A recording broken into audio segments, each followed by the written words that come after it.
হ্যাঁ, এই জীবনে মানুষের যে কত প্রকার শখ থাকে। কারো গাড়ি বাড়ির শখ, কারো সোনা গয়নার শখ। আর এই মেয়েটির শখ ছিল একদিন সে খুব বড় করে জাঁকজমকভাবে তার বিয়ের অনুষ্ঠান করবে।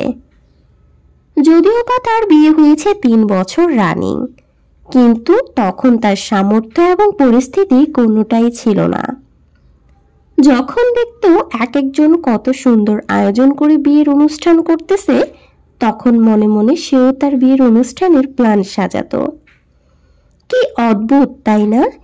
তাই বিয়ের 3 বছর পরে সে নিজের শখ পূরণ করতে কোটি টাকা খরচ করে সে বিয়ে করেছে। বিয়ের অনুষ্ঠান করেছে। হ্যাঁ, ঠিকই শুনেছেন, কোটি টাকা খরচ করেছে। কারণ তার শুধুমাত্র গয়নার দামই ছিল 55 লাখের উপর। তার সাথে তার ড্রেস, সাজ, ভেন্যু, খাবারের আয়োজন, প্রোগ্রামের আয়োজন, এসব তো আছেই। কোনো কিছুর কমতি ছিল না। মেহেদি রাত থেকে শুরু করে বাসর রাত পর্যন্ত অনেকগুলো অনুষ্ঠান এবং অনেক গর্জিয়াসভাবে সে তার শখ পূরণ করেছে। এই জীবনে এত টাকা পয়সা দিয়ে কি হবে বলেন? যদি নিজের শখ আহ্লাদগুলোই অপূর্ণ থাকে এবং এই শখের বয়সে মিস করবে, আফসোস করবে, এটাই স্বাভাবিক। শখের বয়সেই শখ থাকবে, এটাই স্বাভাবিক। ভালো থাকার জন্য আসলে বেশি কিছুর প্রয়োজন হয় না।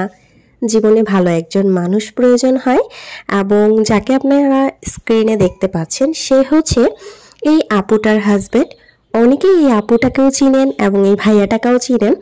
তারা খুবই ভালো এবং খুব ভালো মনের মানুষ, যতটুকু আমি জানি। যদিও আমি তাদের ভিডিও তেমন একটা বেশি দেখি না, সামনে যদি কখনো আসি সেক্ষেত্রে আমি দেখি, অথবা তেমন একটা বেশি সামনে ফোকাস করি না, কারণ লাইফস্টাইল নিয়ে তেমন একটা বেশি ফোকাস করি না। তবে আমার এই বিষয়টা অনেক বেশি ভালো লেগেছে। তারা কোটি টাকা খরচ করে তাদের বিয়ের রিসেপশন করেছে, যেটা একটি মেয়ের স্বপ্ন পূরণ হয়েছে। একার পক্ষে কখনো এই স্বপ্নটা পূরণ হতো না, যদিও সে 3 বছর যাবত তার এই স্বপ্ন পূরণ করার লক্ষ্যে এগোচ্ছিল। যাই হোক, ফাইনালি তাদের এই স্বপ্নটি পূরণ হয়ে গিয়েছে। তারা পার্সোনালভাবে যেমনই হোক, তাদের সাথে ব্যক্তিগতভাবে আপনার যেমন বেশি দ্বিধাদ্বন্দ্ব থাকুক না কেন, সবাই দোয়া করবেন সবার জন্য, যেন সবাই সুস্থ জীবন যাপন করতে পারে এবং সবাই সবার ভালোবাসার মানুষকে নিয়ে অ্যাটলিস্ট ভালো থাকতে পারে। কারণ কাউকে নিয়ে যখন আপনি নেগেটিভলি পাবলিক প্লেসে ছড়াবেন, সেও আপনাকে নিয়ে পাবলিক প্লেসে একটা সময় ঠিকই ছড়াবে। কথা থেকে কথা বাড়ে, এবং যত বেশি কথা বলবেন তত বেশি আপনার পার্সোনালিটি নষ্ট হয়ে যাবে। তো এই বিষয়গুলো কখনোই করা উচিত না। তবে সে যেমন মেয়ে হোক না কেন, সেটি নিয়ে আমার কোনো মাথা ব্যথা নেই।